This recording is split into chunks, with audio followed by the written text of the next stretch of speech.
up in the system. Since I was 4 years old, I was in foster care. And at that time, people spent a lot more time there. So instead of being adopted out, I stayed until I was 17. When I first came in here, it was 2010, 2011, and I was through the South County Transitional Housing. Originally, when you came into Sobrato, you had a time limit of 2 years.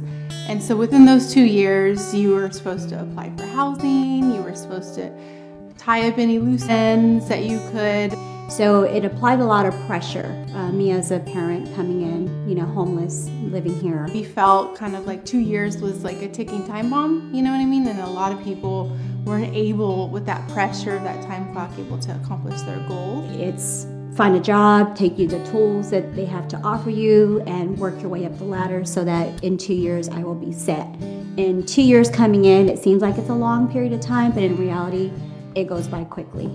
Myself and another resident went to the city of Gilroy, and we were asked by some staff here to speak on behalf of the complex as to why it should transition from transitional into permanent housing. And we won that debate, so it's not transitional anymore.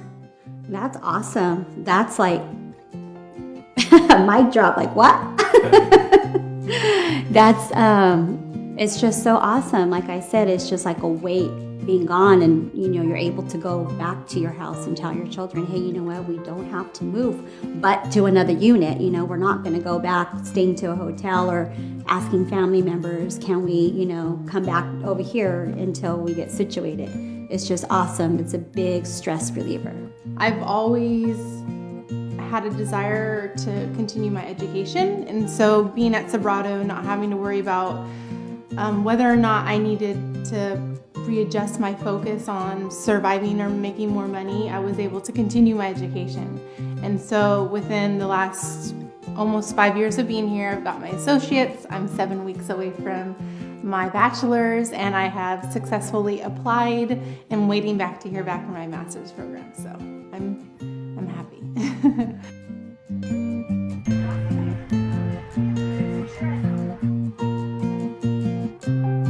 So today they're having a community event with Wishful Giving. It's an organization whose partnership with Youth Task Force, led by Dory Prado, and they're gifting 5 different families with household items that they need, and then having a raffle as well.